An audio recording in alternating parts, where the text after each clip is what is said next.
Atas kemurahan Allah pada malam sore hari ini kita masih diperkenankan untuk berkumpul di Masjid Gasia ini untuk mengikuti kajian fikih muamalah, kajian rutin kita di setiap hari Ahad pada Asyar selama waktu kita sehubungan kesulian. Insyaallah pada pertemuan sore hari ini kita akan melanjutkan pembahasan kitab Fiqh ASN dan Karyawan yang ditulis oleh Ustaz Ami Nurbaid. Yang insyaallah pada pertemuan kali ini akan melanjutkan pembahasan sampai pada bab atau judul pujian Nabi untuk karyawan. Bagi jamaah yang sudah memiliki bukunya, silahkan dibuka di halaman 31. Biasa kita akan terdiri dari dua sesi. Sesi yang pertama adalah sesi pemaparan materi oleh Ustaz, kemudian nanti disusul ada waktu untuk tanya jawab dari bagi jamaah yang mau bertanya. Silakan baik pertanyaan seputar tema maupun pertanyaan di luar tema. Karena kajian akan sekali kembali, kemudian jemaah kita dapatkan bagian kedua, ya memberi kesempatan kepada jemaah yang datang bahkan dari bisa lebih nyaman dan lebih mudah untuk memasuki atau mengikuti kajian ini. Karena Ustaz sudah siap dan sudah memberikan pukul 16:11 maka kajian akan segera mulai.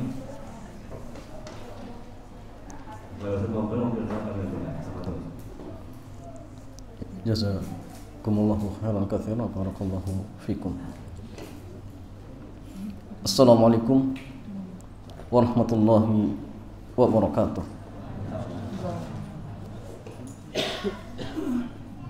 Alhamdulilladzi arsala rasulahu bil huda wa dinil haqq yudhhirahu 'ala dini kulli walau karihal musyrikun. Asyhadu an la ilaha illallah wahdahu la syarika lah wa asyhadu anna Muhammadan 'abduhu wa rasuluhu la nabiyya wa la rasula ba'da. Allahumma shalli wa sallim ala nabiyyina Muhammadin wa ala alihi wa ashabihi wa man tabi'ahum bi ihsanin ila yaumiddin. Ikhwan wa akhwati fillah, alhamdulillah di kesempatan sore yang mulia ini Allah kembali kumpulkan kita di majlis yang sangat mulia ini, yaitu majlis Thalabul Ilmi. Sebuah majlis yang dimana orang-orang yang berkumpul di dalamnya adalah orang-orang yang dijanjikan oleh Allah kelak akan dimudahkan untuk masuk dalam surganya. Sahalallahu lahu bihi tariqan ilal jannah. Jadi kelak Allah Jalla wa Ala akan memudahkan ia masuk ke dalam surganya. Dan jemaah sekalian, di kesempatan sore yang mulia ini kita masih pada kitab Fikih ASN dan Karyawan karya Al-Ustaz Ami Nurbaid hafizahullahu Jalla wa Ala. Dan sore hari ini kita masuk pembahasan seputar pujian Nabi untuk karyawan. Pujian Nabi untuk karyawan. Sehingga jemaah sekalian, hal ini menunjukkan bahwasannya di dalam bermuamalah, maka orang yang cerdas jemaah, dia bisa meraup atau mendapatkan pahala sebanyak-banyaknya ketika dia tahu ilmunya. Ketika dia tahu ilmunya. Jadi ingat jamaah, waktu dan umur kita itu terbatas. Yang diminta oleh Allah untuk benar-benar ibadah, yang ibadah ini ibadah mahdhah, itu juga sangat sedikit. Setiap hari yang wajib cuma 5 kali, 5 waktu, ya.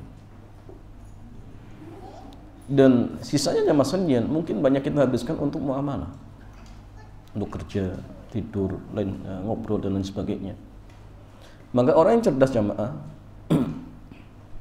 dia bisa menggunakan waktu-waktu yang dalam artian selain untuk sholat 5 waktu, walaupun dalam hal ini jamaah digunakan untuk ya mungkin kegiatan dunia, bekerja dan lain sebagainya. Kalau dia cerdas, dia bisa meraup pahala sebanyak mungkin. Di antaranya dengan bekerja sesuai dengan apa yang Allah perintahkan, dalam artian tidak melanggar syariat. Ketika dia ingin bekerja, keluar rumah baca doa misalkan. Ketika dia bekerjaan dia amanah, misal ya, niatnya ibadah untuk menghidupi ya, keluarganya misalkan. Bahkan nanti akan disebutkan ya hadisnya bahwasanya itu dianggap sabilillah, di jalan Allah Subhanahu wa taala. Sehingga seluruh waktunya bisa bernilai ibadah. Ya, duduknya bisa bernilai ibadah, perjalanannya dari rumah ke tempat pekerjaan misalkan jadi bernilai ibadah. Karena kalau dia sadar ketika dia kerja dirinya sedang beribadah, nggak mungkin masa ibadahku korupsi jamaah, masa ibadahku curi-curi waktu, masa ibadahku mau nyogok, nggak mungkin. Ya, apalagi kalau misalkan kita sudah sampai ya, tingkatan apa? Ihsan, bahwasanya kita beribadah seolah-olah melihat Allah, kalaupun tidak kita yakin Allah melihat kita. Loh, ini masya Allah jemaah, tingkatan ibadah yang sangat luar biasa. Sehingga sedikit saja untuk ngambil yang haram sudah tahu, oh ini nggak boleh. Dan itulah jemaah sifat seorang muslim dan muslimah, tidak bergampang-gampangan dalam hal-hal yang haram. Sehingga jemaah sekalian ada kerjaan yang memang dipuji oleh Nabi. Ada kerjaan yang memang dipuji oleh Rasulullah SAW. Penulis kitab mengatakan, Bismillahirrahmanirrahim, wassalamu ala Rasulillah wa ba'd. Ada banyak sumber pendapatan manusia. Karena memang dalam bab ya, muamalah itu hukum asalnya apa? Boleh. Al-aslu fil muamalah al-ibahatu. Hukum di dalam ya, asal muamalah itu dibolehkan. Silakan. Antum bekerja dengan cara ya bagaimanapun, yang penting tidak melanggar syariat boleh. Namun jika kita kelompokkan secara umum hanya ada 2 macam. Ya, hanya ada dua macam. Yang pertama jemaah sekalian, keuntungan dari hasil berdagang. Keuntungan dari hasil berdagang. Yang kedua, upah dari menjual jasa. Upah dari menjual jasa. Yang semuanya termasuk al-bai' ya, jual beli. Baik jual beli dalam artian ya tukar menukar barang dengan barang ataupun jasa. Itu termasuk al-bai' bab al-muawadhah ya, tukar menukar. Lebih dari itu adalah pemberian orang lain ya. Lebih dari hal ini jamaah, itu pemberian orang lain. Seperti contohnya hibah, hadiah, sedekah, warisan dan seterusnya. Ini selain dari 2 hal tadi. Nabi SAW juga memuji penghasilan seorang dari jerih payahnya sendiri, baik dari hasil berdagang maupun dari upah menjual jasa. Dari driver ya, driver Gojek, atau ya mungkin jual apa? Keahlian, tukang jahit misalkan. Ingat ya, dalam artian tidak sampai melanggar syariat. Jadi Gojek ngantar konsumen ke tempat-tempat yang tidak dibolehkan. Ini nggak boleh. Ya. Ke tempat hiburan, diskotik misalkan, itu nggak boleh jemaah. Harusnya apa? Diturunkan kalau tahu. Di order nggak tahu di tengah jalan, Pak, mohon maaf ya, antarkan saya ke sana. Oh ternyata diskotik jamaah. Antum turunkan. Jadi lanjutkan. Suruh turun ya, diusir. Kalau nggak suruh duduk, seramai dulu. Tapi nggak pula alhamdulillah ya, langsung saja sampaikan. Kerja di situ nggak boleh misalkan. Ya jamaah sekalian,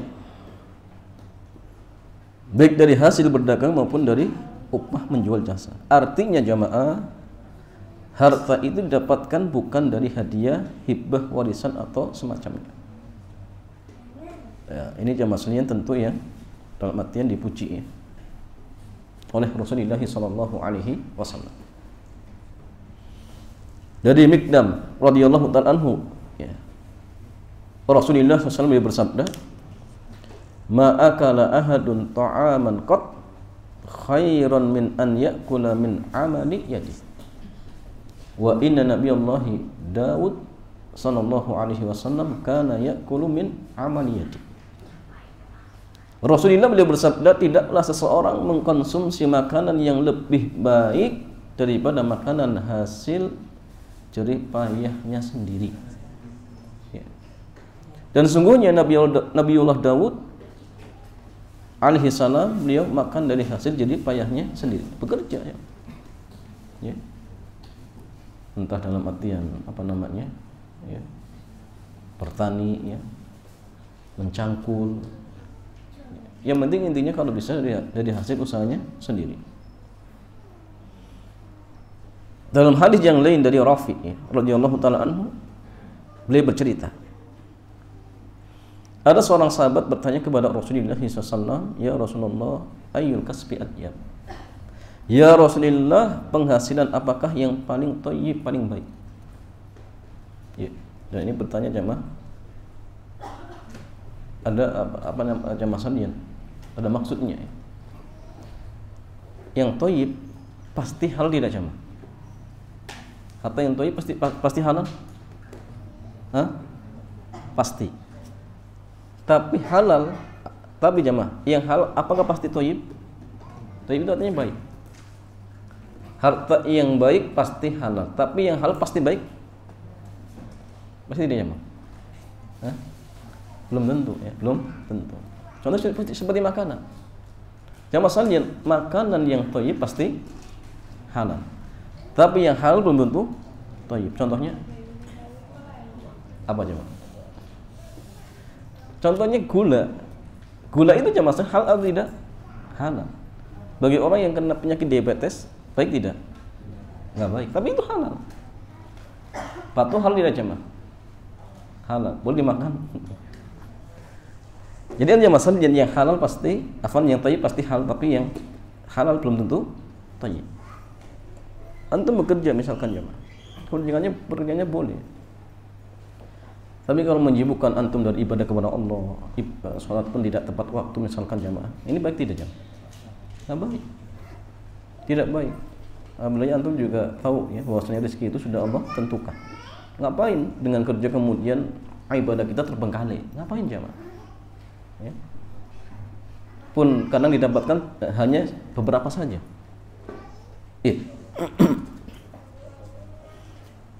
Ya jemaah sekalian, kemudian beliau menjawab, "Amalur rajuli biyadihi wa kullu bai'in mabrur." Kata Nabi, hasil dari kerja seseorang dan keuntungan dari jual beli yang mabrur, itu penghasilan yang terbaik. Atau jual beli misalkan ya, tawarin barang ya, atau misalkan ya, jual jasa, ini masalah termasuk penghasilan yang terbaik.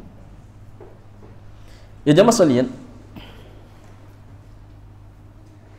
Nabi SAW memuji orang yang bekerja untuk memberikan nafkah bagi diri dan keluarganya, sehingga dia tidak menggantungkan diri kepada orang lain. Berbeda dengan orang yang bekerja namun motivasinya hanya untuk mengejar status sosial, agar bisa dianggap orang ya, mungkin sukses, agar dianggap orang yang ini dan itu misalkan. Hanya itu yang diharapkan jamaah. Maka orang yang jamaah ketika bekerja motivasinya hanya ingin tadi ya, mengejar status sosial, maka Nabi SAW menyebut orang seperti ini ya, sedang berada di atas jalan setan. Sedang berada di atas jalan setan. Nah, untuk melihat aja kondisi orang-orang yang kerjanya hanya apa? Ya tadi ya, untuk ngejar status sosial. Oh, kamu kerja di mana? Oh, saya kerja di ini, gajinya sekian-sekian. Oh, saya sudah punya ini. Habis waktunya jemaah. Nanti kalau ada temennya yang mungkin lebih besar gajinya, oh, dia sakit lagi. Akhirnya muncul hasad. Karena memang tujuannya itu. Padahal jamaah sekalian, rezeki sudah Allah atur.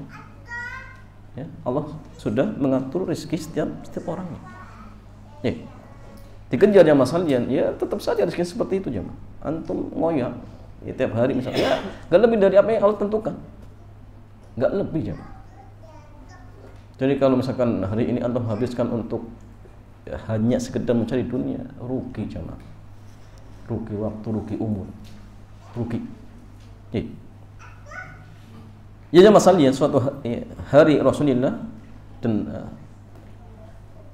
sahabat yang kata Ka'ab bin Ujrah radhiyallahu ta'ala anhu, beliau mengatakan suatu hari Nabi dan sahabat melihat ada orang yang kerjanya sangat tekun. Lalu para sahabat berkomentar, andai usahanya itu untuk jihad di jalan Allah, tentu pahalanya luar biasa. Kemudian Nabi mengatakan, in kana yas'a ala waladihi sigara fahuwa fi sabilillah. Wa in kana kharaja yas'a ala abawaini syaikhaini kabiraini fa fi sabilillah. Wa in kana kharaja yas'a ala nafsihi liya'iffaha fa fi sabilillah. Wa in kana kharaja yas'a ala ahlihi fa fi sabilillah. Wa in kana kharaja yas'a tafakhuran wa takathuran fa fi sabili syaitan. Waliyadzubillah jamaah. Jadi ketika ada sahabatnya berkomentar, andai kata usahanya itu untuk jihad sabilillah, oh luar biasa. Kan dia sangat tekun.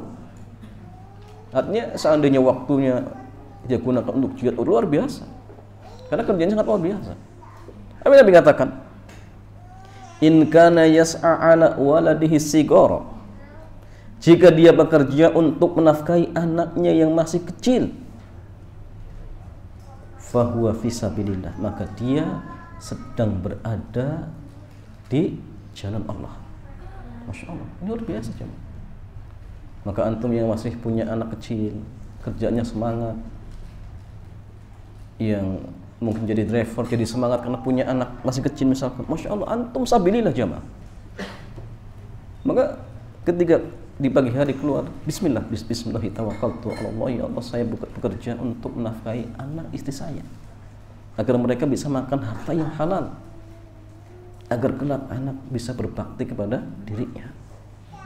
Masya Allah, luar biasa jemaah. Orang tua harus selektif.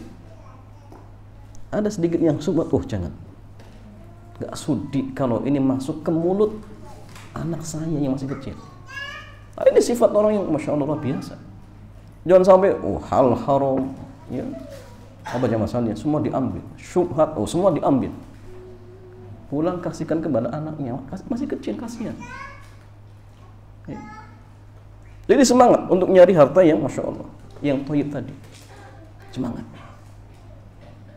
Wa in kana kharaja yas'a ala abawaini syaikhaini kabirain fa fi sabilillah. Jika dia keluar bekerja untuk menafkahi kedua orang tuanya yang sudah tua renta, sudah nggak bisa kerja jamaah, Masya Allah. Jangankan kerja, jalan pun kadang sudah sulit. Dia kerja semangat, kenapa? Untuk nafkahi orang tuanya, Masya Allah. Yang dulu ketika di waktu kecil, orang tuanya nafkahi dia. Jadi dia semangat. Selagi punya kesempatan untuk berbakti kepada mereka. Maka Nabi jamaahnya, fahuwa fi sabilillah, dia sedang berada di apa jemaah? Jalan Allah, Masya Allah. Antum semangat kalau punya orang tua yang sudah nggak bisa bekerja, antum semangat jemaah. Kerjanya misalkan ditambah 6 salat. Demi apa? Nafkahi mereka. Demi nafkahi mereka. Jadi jangan hanya untuk diri kita sendiri. Ingat dengan mereka. Karena dulu ketika kita masih kecil, mereka yang biayai kita jemaah. Makan, ya, orang tua banting tulang. Sekarang mereka sudah nggak bisa bekerja. Maka jangan sampai lupa dengan mereka. Ingat, jangan sampai lupa dengan orang tua. Ingat jemaah. Wa in kana kharaja yas'a 'ala nafsihi liya'iffa fa fi sabilillah.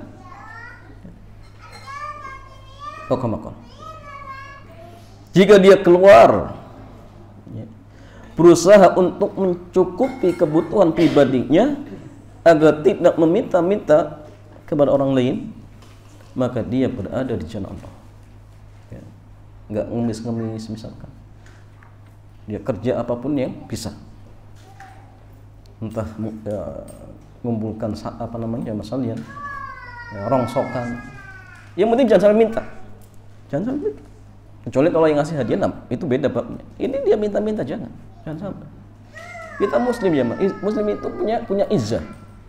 Jangan sampai. Apalagi fisik kita masih kuat. Nabi SAW ketika memberikan resep kepada kita semua bagaimana seorang muslim ketika ingin mencari rezeki. Apa resepnya jemaah? Nah, sebuah hadis dari Umar bin Khattab, Nabi mengatakan, "Lau annakum tawakkaluna haqqa tawakkuli la razaqakum kama tursaqut tayru taqdu khimasan wa taruhu bitana." Itu resepnya. Seandainya kalian benar-benar bertawakal kepada Allah, sebagaimana burung bertawakal kepada Allah, niscaya kalian akan diberikan rezeki sebagaimana burung diberikan rezeki. Burung jamaah sekalian, ya, terbang di pagi hari, ya, keluar dari sarangnya dengan perut yang kosong. Gak punya cara metode untuk apa jamaah? Mencari harta. Gak bisa berbisnis. Modalnya apa? Tawakal. Punya anak 2-3, gak ada yang stres burungnya. Nanti bagaimana makannya? Enggak. Yang penting keluar dari sarangnya, hinggap di satu pohon, dia cari ulat nggak dapat, terbang lagi di pohon yang lain, dicari nggak dapat, terbang lagi sampai dapat. Dan ternyata anaknya bisa hidup jemaah, masya Allah. Itu modalnya tawakal. Dan kita itu kadang-kadang jemaah cepat putus asa, belum bekerja sudah melamar, ditolak, nggak mau ngelamar lagi. Coba ada 10 misalkan perusahaan jemaah, atau bahkan 1000 perusahaan, antum masuk di semuanya, kira-kira jemaah kemungkinan besarnya diterima tidak? Satu insya Allah ada. 1 nggak terima, 2 sampai 10 belum terima, 11, 12, 13 insya Allah jemaah. Nah, cuma kita kadang-kadang putus asanya itu jemaah. Harus semangat. Apapun yang bisa kita lakukan jemaah. Jadi untuk menjaga diri kita agar jangan sampai minta-minta kepada orang lain seperti itu. Ini penting jemaah. Ya, kemudian masalahnya, wa in kana kharaja yas'a 'ala ahli fa fi sabilillah. Jika dia keluar untuk bekerja, ya, dalam rangka untuk menghidupi keluarganya, maka dia sedang di jalan Allah Subhanahu wa taala. Wa in kana kharaja yas'a tafakhura wa takatsura fa fi sabili syaitan. Tetapi jamaah, jika dia keluar bekerja untuk tafakhur, riya, wa takatsura, menyombongkan diri, maka dia sedang berada di jalan syaitan. Maka orang-orang yang sering jamaah, ya, di medsos pamer, ya, gajinya berapa, ininya berapa, hanya untuk tadi, ya, mencari status sosial. Hakikatnya mereka sedang di atas jalan syaitan tanpa mereka sadari jamaah. Maka ingat, antum bekerja, kita semua bekerja, kalau memang tujuan kita baik tadi, ya, untuk menafkahi anak-anak kita, nafkahi orang tua kita, keluarga kita misalkan, untuk nafkahi diri kita sendiri, ya, maka kita hakikatnya jamaah sedang berada di jalan Allah Subhanahu wa taala.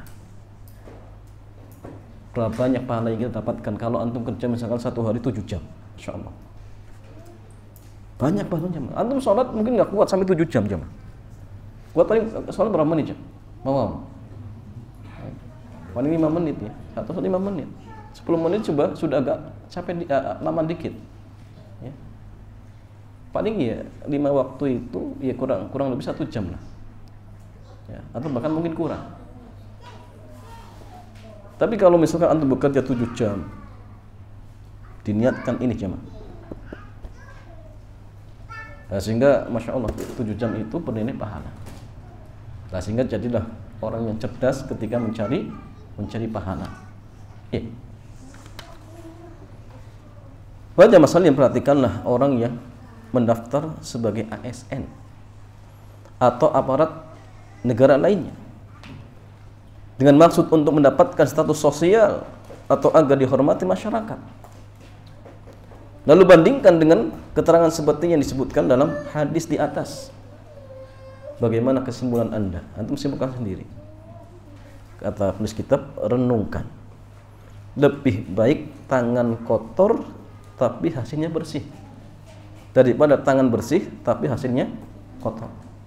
Benar tidak jamaah? Sahih. Ya. Antum kerja tangannya kotor, bikin apa jamaah? Bikin batu bata misalnya.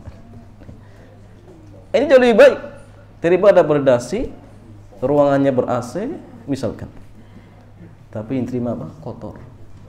Kalau mungkin diberikan bau, itu baunya busuk jamaah. Di dunia tidak ada manfaatnya, di akhirat menjadi beban. Ya, banyak orang yang nggak sadar. Nah, sehingga jamaah sekalian, ingat seorang muslim dan muslimah prinsipnya mencari harta yang thayyib, yang barokah. Bukan apa jemaah? Bukan banyak, tetapi ternyata kotor ataupun haram. Wa'iyatubillah. Karena ingat kata Syekh Dr. Shalih bin Fauzan, harta yang tidak halal itu la khaira fiha, tidak ada kebaikan di dalamnya. Enggak ada kebaikan. Justru menjadi biang penyakit, biang masalah, biang musibah. Nah, sehingga jamaah ingat, kita harus yakin rezeki sudah Allah tentukan, maka cari dengan cara yang dibolehkan. Karena hidup kita hanya sekedar mampir. Jangan hidup yang hanya mampir ini ternyata jamaah justru kelak menjadi beban. Jangan. Tapi gunakan waktu yang singkat ini sebaik mungkin untuk ya kita memperbanyak bekal sebagai bekal kita tatkala kita menghadap Allah Subhanahu wa taala. Ya, wallahu ta'ala a'lam. Demikian ya Mas Andian, mudah-mudahan bermanfaat. Selanjutnya seperti biasa kita buka tanya jawab. Dipersilakan.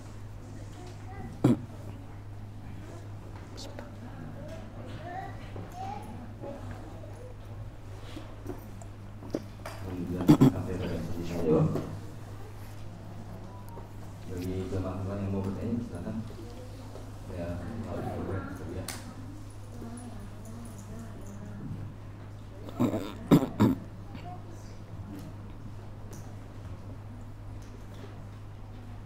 belum ada saya bacakan sisa pertanyaan dari pekan lalu. Fadhol. Yang mudah-mudah aja. Fadhol.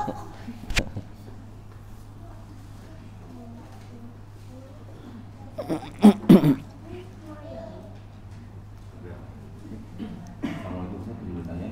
Semoga Ustaz dan tim menuju kamu meskipun senantiasa dalam lindungan Allah SWT. Amin. Ustaz, bagaimana caranya menumbuhkan rasa takut kepada Allah? Allah begitu baik kepada saya takut jika membalas kebaikan Allah dengan kemaksiatan yang saya lakukan. Bagaimana agar kita apa? Takut kepada Allah. Bagaimana caranya menumbuhkan rasa takut kepada Allah? Bagaimana cara menumbuhkan rasa takut kepada Allah?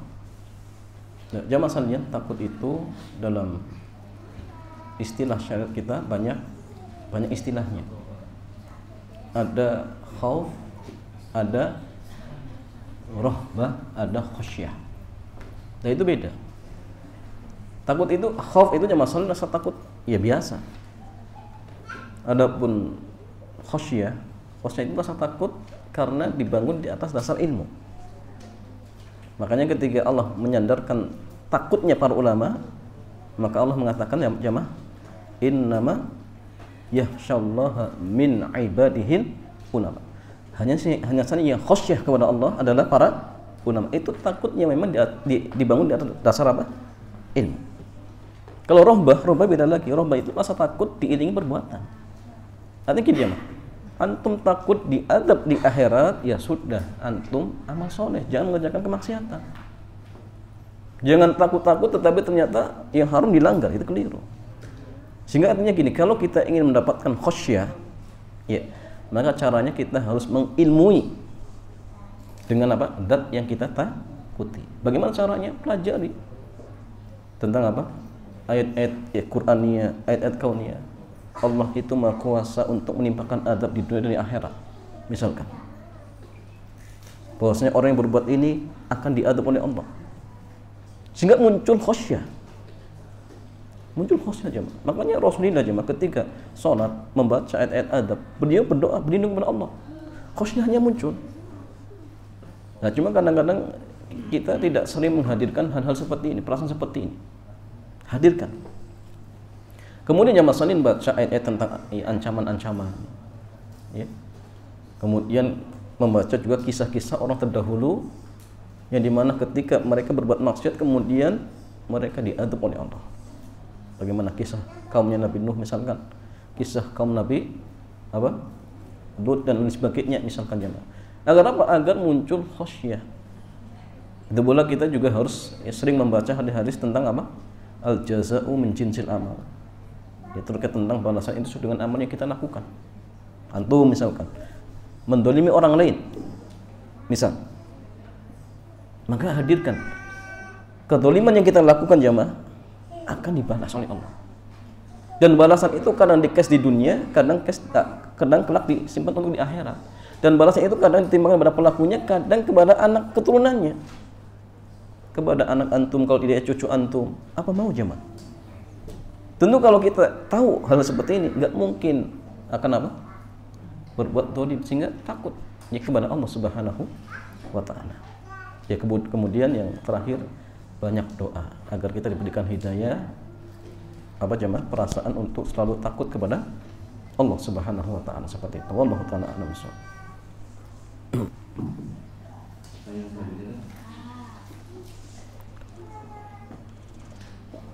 Apakah harus gratis yang ini hartamu itu milik ayahmu? Iya. Ya jemaah sekalian, apakah ada hadis hartamu milik ayahmu? Iya. Ada hadis yang mengatakan inna auladakum min kasbikum. Sungguhnya anak-anak kalian adalah hasil usaha kalian. Sehingga jemaah sebagian menjelaskan bahwasanya hadis ini menunjukkan kepada kita bahwa anak itu hasil usaha orang tuanya. Makanya apapun yang diusahakan oleh anak, orang tua berhak. Contohnya apa jemaah? Contohnya dalam hal terkait dengan ibadah dan muamalah. Benar tidak jemaah? Sebagian ulama maknanya seperti itu. Dalam hal ibadah jelas. Ya. Anak misalkan jemaah beribadah sholat, zikir, sedekah, maka orang tua otomatis dapat pahalanya. Berhujjah dengan apa? Hadis ini. Ayat yang mengatakan ya bahwasanya ya, seorang itu tidak mendapatkan kecuali dari apa yang dia usahakan. Apa? Apa ayatnya jemaah? Bunyinya apa? Hah? Bunyinya tidaklah seorang kecuali dia akan mendapatkan dari apa yang dia usahakan. Illama apa pertama jemaah? Yang ingat? Yang ingat? Wa an laysa lil insani illa ma sa'a. Illa ma sa'a. Seseorang itu jemaah tidaklah dia mendapatkan sesuatu kecuali dari apa yang dia usahakan. Maka anak hasil usaha orang tua. Maka orang tua otomatis dapat pahala. Sebagian ulama ada yang menjelaskan ini juga terkait dengan harta. Harta anak, harta orang tua. Ya walaupun ya sebagian ada yang menjelaskan maksud dari hadis ini jemaah, bahwasanya kalaupun hadis ini sahih, maka bukan berarti kemudian orang tua boleh dengan seenaknya ngambil harta anaknya. Enggak seperti itu. Tapi artinya masalahnya kalau harta-harta yang dalam artian kalau diambil orang tuanya akan membahayakan anaknya, jangan. Anaknya punya satu motor untuk kerja misalkan, diambil orang tuanya, ya jangan. Ya. Tapi hadis ini mengingatkan kepada kita atau memberikan tanbih bahwasanya kalau ada orang tua misalkan ngambil harta kita tanpa izin, itu bukan pencuri. Itu bukan pencuri. Makanya jemaah, orang tua itu boleh menarik hadiah yang sudah diberikan kepada anaknya. Dia sudah ngasih hadiah nih, tarik lagi boleh. Tidak sebaliknya. Tidak sebaliknya. Kenapa? Karena kalaupun sudah dihadiahkan kepada anak, orang tua masih berhak, maka boleh diambil lagi. Tapi kalau anak nggak bisa, anak ngasih hadiah orang tua, diambil lagi nggak bisa. Kenapa? Karena harta orang tua bukan hanya milik dia, tapi milik ahli waris. Dan ahli waris itu tidak cuma dia. Kalau anaknya mungkin ya, ada 2, 3 atau 4 misalkan, tidak hanya dia, ya, tidak hanya dia seperti itu.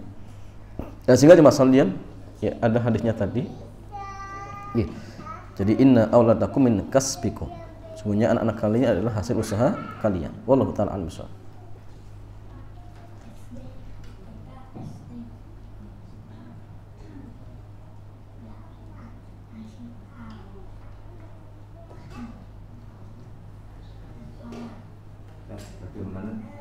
Pertanyaan berikutnya, bagaimana cara menyampaikan kepada orang tua yang belum bisa berhenti merokok agar beliau bisa berhenti merokok?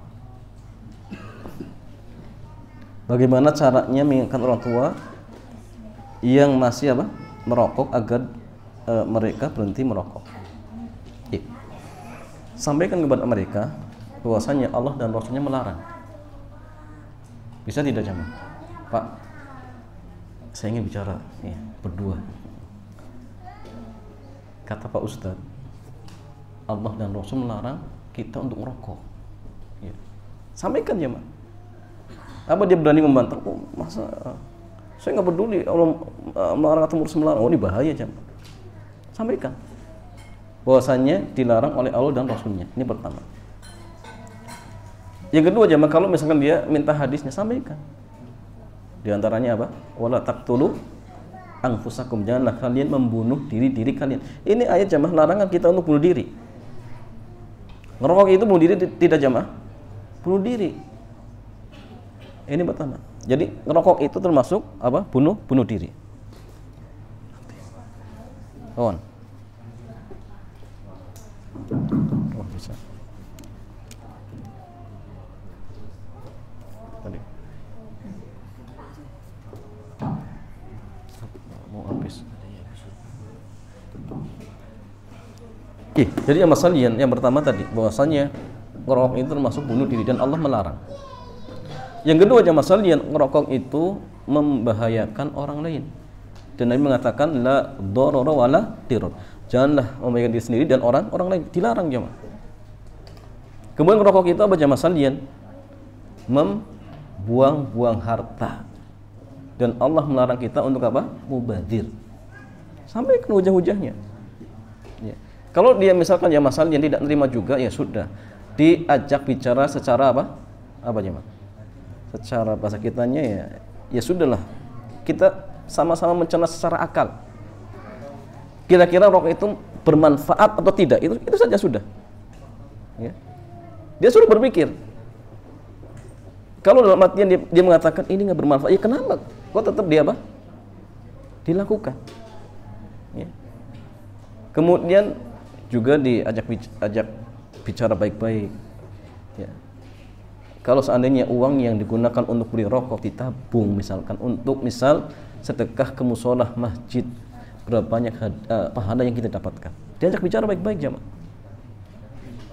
Mudah-mudahan dengan dialog yang ringan, ya. Tapi ingat ya, bukan dengan gaya bahasa menghakimi, bukan.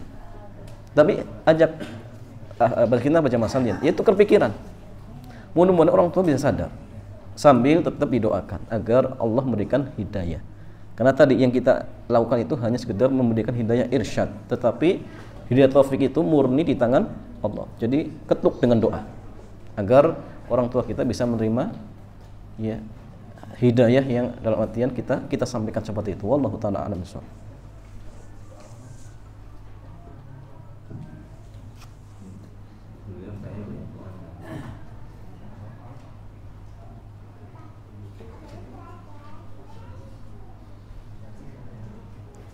kemudian mendatangi pengajian seorang habib atau ustaz terus berharap berkah. Nah, berkah itu termasuk syirik atau tidak? Nah.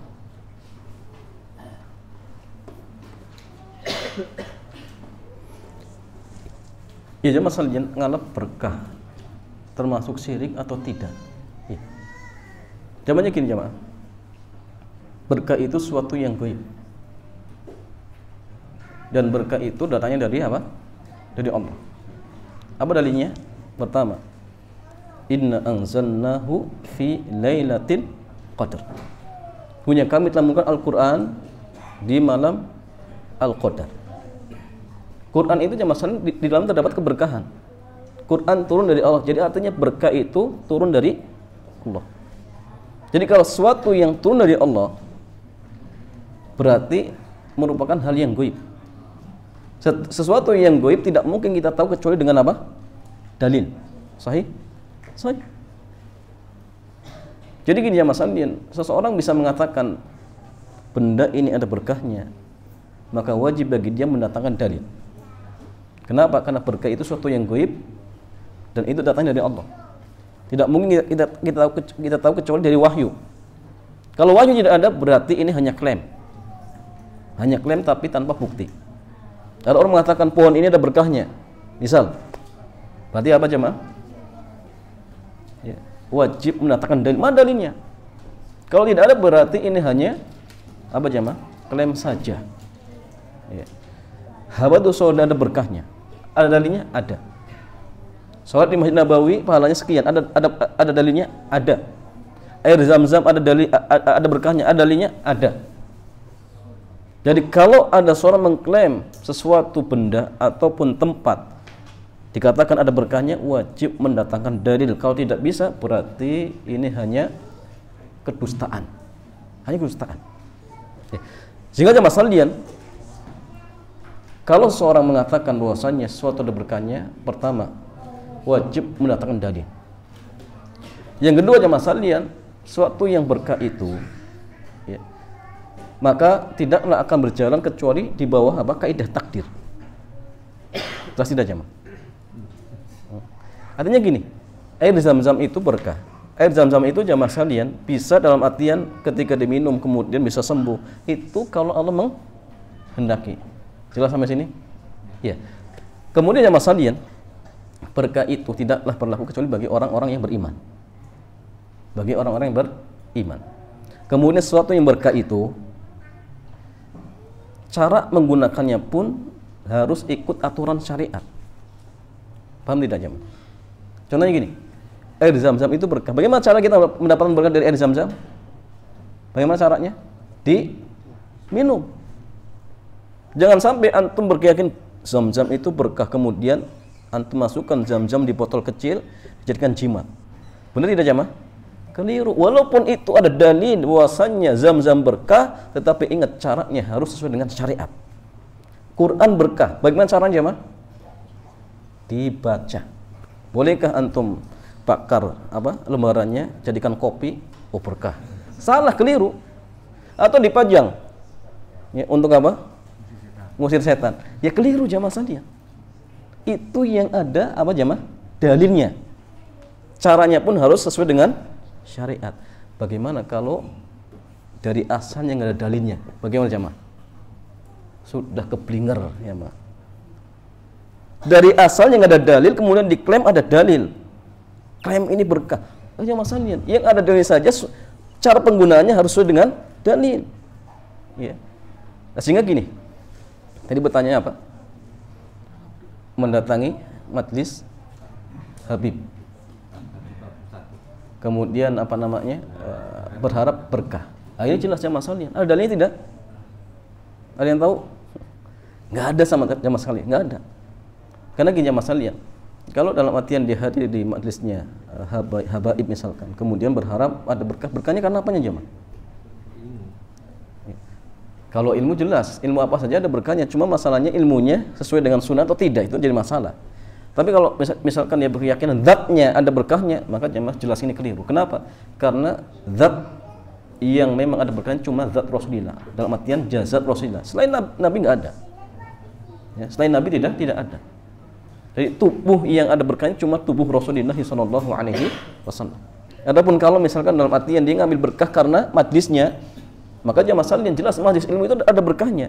Cuma majlis yang seperti apa? Kalau majlisnya majlis bid'ah misalkan, majlis yang sesat, ya bukan berkah, tetapi apa? Kesesatan. Dilihat. Kemudian jamaah sekalian ngalap berkah pada sesuatu yang tidak ada dalilnya, apakah termasuk kesyirikan? Iya, kesyirikan. Apa syiriknya jamaah? Bisa syirik kecil, bisa syirik besar. Kalau dia berkeyakinan bahwasannya sesuatu tersebut secara zatnya bisa mendatangkan berkah, misalkan, maka dia terjatuh dalam syirik akbar. Tapi kalau dalam artian dia meyakini hanya sebab, tapi ternyata jamaah itu bukan sebab secara syariat, maka dia terjatuh dalam perbuatan syirik kecil. Contoh jamaah, orang menjadikan batu sebagai jimat, tapi masih meyakini Allah yang mendatangkan manfaat dan yang menolak mudarat, maka perbuatan ini terjatuh dalam perbuatan syirik kecil. Tapi kalau dia meyakini batu itu bisa mendatangkan manfaat atau keberkahan secara zatnya, maka pelakunya terjatuh dalam perbuatan dosa besar atau syirik akbar, seperti itu. Ya, wallahu ta'ala a'lam bishawab.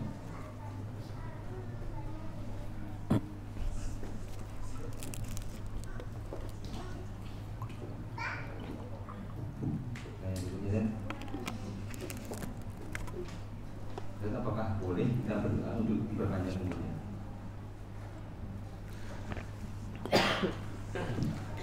Ya jemaah sekalian, apakah dibolehkan kita berdoa agar dipanjangkan umurnya? Jawabannya jemaah, boleh, tapi dengan catatan. Boleh seorang berdoa dipanjangkan umur, tetapi harus takyid dengan apa? Dengan umur yang bermanfaat. Di antara yang Nabi jamaah sekalian sampaikan kepada kita, khairun nas, sebaik-baik manusia, man tala umruhu wa hasuna amalu. Jadi sebaik-baik orang itu orang yang panjang umurnya dan baik amalnya. Sebaliknya, seburuk-buruknya orang, man tala umruhu wa sa'a amaluhu, adalah orang yang panjang umurnya tetapi buruk perbuatannya. Jadi jamaah, kalau antum berdoa, ya Allah panjangkan umur, tapi ingat jamaah, ditambah umur yang bermanfaat. Jadi kalau hanya umum, maka jamaah hindari, jangan berdoa panjangan umur secara umum, tetapi silakan boleh, tetapi ditambah umur yang bermanfaat. Ya, umur yang bermanfaat. Ya, karena gini jamaah sekalian, kalau antum umurnya tambah misalkan, ternyata menjadi orang yang suka bermaksiat, percuma. Bahkan umur yang mungkin melebihi 100 tahun, 200 tahun, kira-kira ini jamaah nikmat atau tidak jamaah? Enggak nikmat lagi, sulit ya. Sehingga wajar-wajar saja. Makanya tadi doanya apa? Tambahkan umur tapi bermanfaat. Nah, karena kadang kita nggak tahu jamaah, dalam artian apakah yang dalam kedepannya itu baik buat kita atau tidak, kita nggak tahu. Maka doanya apa? Dikaitkan. Kalau memang itu bermanfaat, kalau tidak ya jangan, seperti itu. Wallahu ta'ala a'lam bishawab.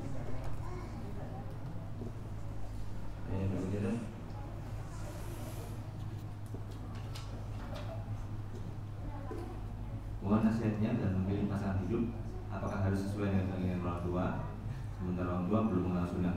Apakah harus memilih yang sesuai dengan syariat, sama-sama sudah mengenal sunnah, atau sesuai dengan keinginan orang tua yang belum mengenal sunnah? Jamaah sekalian, ketika seorang ingin mencari pasangan hidup, apakah harus ikut keinginan orang tua?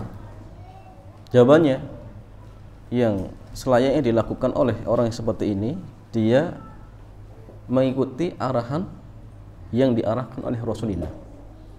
Tapi Nabi kata jamaah sekalian, beliau mengatakan tungkahul mar'atu li arba'in. Seorang wanita dinikahi karena 4 hal.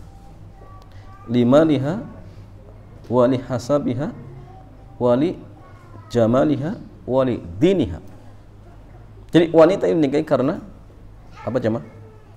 Karena hartanya, cantiknya, nasabnya, dan agamanya. Tapi Nabi menekankan, carilah wanita yang punya agama, maka Anda dijamin bahagia. Itu penting jamaah. Maka sebaliknya, seorang perempuan pun sama, cari laki-laki yang jamaah, kaya boleh, ganteng boleh, nasabnya bagus boleh, tapi ingat apa jemaah? Agama harus ada, karena agama yang akan mengontrol jemaah. Ada orang misalkan cantik, agamanya nggak ada, ini musibah jemaah. Sebaliknya juga sama, laki-laki ganteng tapi agamanya nggak ada, tiap hari mungkin istrinya didolimi jemaah. Maka cari yang punya agama, itu kriteria yang Nabi ajarkan kepada kita. Karena ingat jemaah, mencari pasangan itu ya, tidak seperti mencari apa jemaah? Makanan. Antum kalau cari makanan pilih-pilih tidak jemaah? Pilih-pilih. Bahkan jauh-jauh mungkin yang ada di Simpang 5 antum datang. Oh, karena masakannya enak. Nah, ini cari pasangan asal nemu di jalan jemaah. Ini gimana? Bayangkan pasangan itu tiap hari antum tidur di sampingnya. Kalau asal-asalan, oh ini rumah tangga seperti neraka jemaah. Jadi harus selektif benar-benar. Sudah cocok, minta saran, musyawarah kepada orang-orang yang paham. Ya, kiranya baik lanjutkan, kalau tidak ya jangan. Ya. Tapi ingat ya, agama itu penentu. Agama itu penentu. Ya. Jangan dalam artian tadi sekedar ikut apa? Pilih orang tua. Kalau pilih orang tua baik, bagus, enggak masalah. Tapi kalau dalam artian misalkan tidak baik, ya jangan. Kan rumah tangga itu jemaah tidak hanya sekedar di dunia, kalau bisa dunia dan sampai surga. Sehingga suami istri ada ta'awun al-birri wa taqwa, tolong menolong atas kebaikan dan takwa. Suaminya lagi malas ibadah, istrinya mengingatkan, sebaliknya seperti itu jemaah. Jangan rumah tangga masing-masing hidup sendiri-sendiri. Yang satu sibuk dunia, yang satu juga sibuk yang lainnya. Ketemunya pas malam saja jemaah. Di akhirat ternyata nggak ketemu. Satu surga, satu neraka. Waliyadzubillah. Jangan sampai seperti itu. Jadikan rumah tangga kita sebagai sarana untuk apa jemaah? Untuk memperbanyak pahala. Jangan sarana untuk memperbanyak dosa, jangan. Maka dari awal cari pasangan yang terbaik. Karena seorang perempuan berarti dia sedang mencari calon ayah untuk anaknya nanti. Sebaliknya sama seorang laki-laki sedang mencari untuk ibu anak-anaknya. Maka jangan sembarangan. Jangan sembarangan, tapi harus selektif. Harus selektif seperti itu. Wallahu ta'ala a'lam bishawab. Iya, yang mudah aja. Assalamualaikum. Kalau menonton sebuah film dia tidak sengaja melihat adegan dewasa, hukumnya apa? Nonton film dan kemudian tengah-tengah film ada adegan dewasa. Ya jemaah sekalian, kalau misalkan seorang nonton film, ya nonton film sudah nggak boleh jemaah. Ini jadi masalah. Mau film yang seperti itu dan film-film yang lain, ya nggak lepas dari membuka aurat jemaah. Perempuannya nggak pakai hijab, ini sudah nggak benar, sudah tidak benar.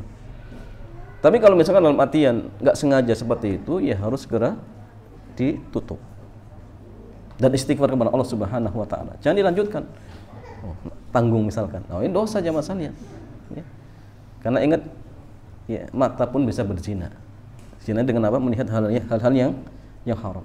Ya, jadi jemaah ingat, ya inna nafsa, sungguh jiwa kita dan semuanya jamaah sekalian, tangan dan lain sebagainya kelak akan ditanya oleh Allah. Ya. Kullu ulaika kana anhu mas'ula. Semua akan ditanya oleh Allah. Ya. Jadi pandangan, pendengaran, ya, kemudian hati akan ditanya oleh Allah Jalla wa Ala. Maka gunakan nikmat-nikmat tersebut di jalan yang Allah cintai dan ridhoi. Jangan sembarangan. Kalau tidak sengaja segera ditutup. Ya segera ditutup dan jangan diulangi seperti itu. Wallahu a'lam bishawab. Bagaimana kalau hukumnya yang bertanya untuk mempelajari anatomi? Apa? Bertanya untuk mempelajari anatomi. Iya. Ya jemaah sekalian, kalau ada seseorang misalkan dia belajar di dunia kedokteran, ya, kemudian butuh apa? Butuh melihat aurat. Tetapi jemaah dia dalam artian berupa gambar. Apakah dibolehkan? Jawabannya, kalau memang tidak ada cara yang lain, misalkan, maka ini sudah tingkatan apa? Darurat. Dan dalam kaidah dikatakan ad-daruratu tubihul mahdhur. Jadi sesuatu yang darurat itu membolehkan sesuatu yang haram. Tapi ingat jemaah, kita ada kaidah yang lain. Ad-daruratu tuqaddar biqadariha. Darurat itu ditentukan dengan kadarnya. Artinya jemaah, kalau dalam artian dia ingin melihat bagian betis karena di sini ada penyakit macam-macam dan harus ketahui uratnya ini dan itu, boleh, tidak masalah. Tapi jangan lihat yang lainnya. Karena memang yang dibutuhkan apa? Betis. Kalau dibutuhkan misalkan dalam artian ya, lengan, ya sudah itu saja yang dilihat. Jangan melebar yang lainnya. Itu nggak boleh. Jadi kalau sudah tingkatan darurat, maka silakan jamaah boleh, tetapi sesuai dengan kadarnya. Tidak boleh berlebihan. Ya. Tapi dalam artian kalau misalkan bisa dengan apa namanya gambar yang dalam artian bukan gambar asli manusia, maka itu lebih baik.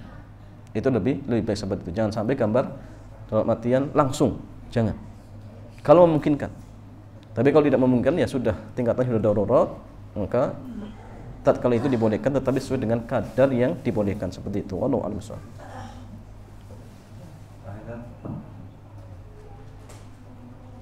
Apakah syarat untuk sutra yang seperti besar dan tingginya? Sutra. Ya jamaah sekalian, sutra itu dalam sebuah hadis dikatakan ya seperti muakhirati rahal. Jadi muakhirati rahal itu jamaah sekalian pelana yang diletakkan di atas unta yang buat sandaran. Apa sekitarnya masalahnya? Pokoknya muakhirati rahal ya. Dudukan yang di atas unta sandarannya. Sebenarnya mengatakan seukuran kurang lebih 1 hasta. 1 hasta. Itulah sutra. Ya. Tapi kalau misalkan dalam artian tidak ada jamaah, tidak ada, bolehkah kita menggunakan sutra yang mungkin tingginya di bawah 1 hasta? Kalau nggak ada sama sekali, maka boleh. Kalau tidak ada sama sekali, maka silakan seadanya. Adanya tas silakan. Ya. Adanya misalkan di garis, boleh tidak jamaah? Hadisnya ada tapi lemah. Tetapi Syekh Dr. Shalih bin Fauzan beliau mengatakan kalau memang nggak ada sama sekali, adanya misalkan garis, maka itu masih dalam artian masih ya lebih baik, ya, masih lebih baik. Tapi dalil yang mengatakan boleh sutra itu dengan garis itu dalilnya lemah. Cuma ini babnya kalau memang tidak ada sama sekali masih lebih baik daripada sama sekali tidak ada apa? Batas. Atau kalau misalkan ada sajadah masih mending. Ya masih mending. Sehingga jamaah sekalian kalau misalkan dalam artian sudah ada sutrohnya, maka orang boleh lewat di belakang sutroh, tidak masalah. Tapi kalau nggak ada bagaimana jemaah?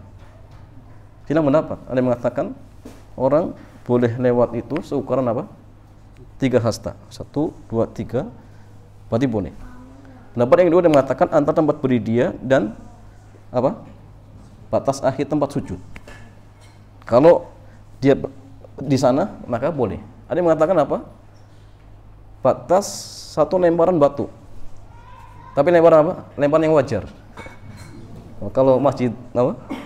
Rahasia sudah sampai sana coba. Tapi yang paling kuat pendapatnya mengatakan kalau misalkan ada orang yang sholat dia tidak pakai sutroh misalkan, maka tidak boleh kita lewat di antara jarak tempat berdiri dia sampai ujung akhir tempat sujud. Selebihnya boleh. Makanya Syekh Muhammad bin Shalih bin Utsaimin memberikan apa namanya ukuran kurang lebih 1,5 meter kurang lebih. Ya, sehingga ini sudah dibolehkan, sudah diperbolehkan. Tapi gini jemaah, kalau ada orang yang sholatnya keliru, dia sholatnya di tempat yang digunakan untuk jalan orang, terus bagaimana jemaah? Boleh kita lewat? Boleh dia jemaah? Ya tadi boleh, tetapi jangan sampai tepat di atas, di antara tempat berdiri dia dan sujud seperti itu. Nah, cuma jemaah kalau misalkan kalau terpaksa dan tidak bisa kecuali harus seperti itu, maka tidak masalah. Kenapa? Yang salah dia. Contoh orang-orang yang sholat misalkan di Masjidil Haram, ya, di apa namanya turukot, ya, atau mamarot. Mamarot itu tempat jalan ya. Soalnya di situ. Sedangkan itu tempat untuk apa? Berlalu lalang. Maka yang salah yang sholat bukan yang lewat. Kenapa? Dia sendiri yang keliru. Harusnya sholatnya jangan di apa? Jangan di tempat-tempat seperti itu. Karena ya masalah yang terkait Masjidil Haram dan Masjid Nabawi, silang pendapat ada yang mengatakan dikecualikan, tapi yang tepat Masjid Nabawi dan Masjidil Haram juga sama berlaku sutroh. Ya, sebagaimana dikuatkan oleh Syekh Abdullah Al-Fauzan beliau mengatakan sama, itu yang kuat. Walaupun yang mengatakan apa dikecualikan. Cuma dalam kondisi-kondisi yang dalam artian sangat-sangat penuh, maka jangan dicegah. Kenapa? Karena kalau dicegah justru akan bermudarat. Macet jemaah. Di sana nggak boleh. Maka cari tempat yang lain kalau bisa, seperti itu. Jadi artinya Mas Sandian, batasan minimalnya 1 hasta atau muakhirati rohal. Cuma kalau misalkan ini nggak ada, ya sudah seadanya. yang bisa dia lakukan, maka silakan dijadikan sutro. Kalau ada yang tembok-tembok, kalau adanya misalkan dinding-dinding, ya. Dan ingat jemaah, sholat mendekat ke sutro ini sedang mendapat. Jumhur mengatakan sunnah, sebagian mengatakan wajib. Nah, sehingga sikap kita jemaah al-khuruj minal khilaf hendaknya mendekat ke sutro, jangan sampai tidak mendekat ke sutro seperti itu. Ya. Kemudian masalah kalau misalkan di tengah-tengah sholat kebetulan sutrohnya orangnya pergi, bolehkah maju? Ya. Ini juga silang pendapat. Kalau Syekh Muhammad bin Shalih Ibnu Utsaimin beliau mengatakan tidak disyariatkan. Kenapa? Karena mengambil sutro itu di awal, bukan di tengah. Antum cari dalil, adakah dalil yang mengatakan mengambil sutro di tengah-tengah sholat? Nggak ada. Makanya Syekh Muhammad bin Shalih Ibnu Utsaimin beliau mengatakan tidak ada syariatnya ngambil sutro di tengah-tengah sholat. Maka beliau mengatakan nggak perlu maju. Tapi sebagian yang lain mengatakan boleh maju. Nah, sehingga walau alam pendapatnya yang tepat jamaah sekalian boleh maju, yang penting jangan sampai apa? Jangan sampai melakukan gerakan yang cukup banyak. Dalam artian gini jamaah, dia maju hanya mungkin beberapa langkah, maka silakan, ada masalah. Tapi kalau misalkan dari belakang sana, sutronya di sini jalan, ya jangan. Tapi kalau hanya beberapa langkah, di saf kedua maju ke saf yang pertama, insya Allah tidak masalah. Insya Allah tidak masalah. Karena jamaah sekalian, gerakan di tengah sholat itu dibolehkan kalau ada hajat. Contoh ketika Nabi menggeser siapa? Abdullah bin Abbas. Betul-betul Umar pernah lihat orang sholat dalam artian kalau nggak salah di antara tiang, kemudian didekatkan ke tiang kalau nggak salah. Itu Umar bin Khattab. Sehingga artinya masalahnya boleh bergerak di tengah sholat kalau memang dibutuhkan. Kamakon. Ya, wallahu ta'ala a'lam shawab. Demikian jamaah sekalian. Mudah-mudahan kajian di kesempatan sore hari ini bermanfaat. Kita tutup subhanakallahumma bihamdik, asyhadu an la ilaha illa anta, astaghfiruka wa atubu ilaik. Assalamualaikum warahmatullahi wabarakatuh.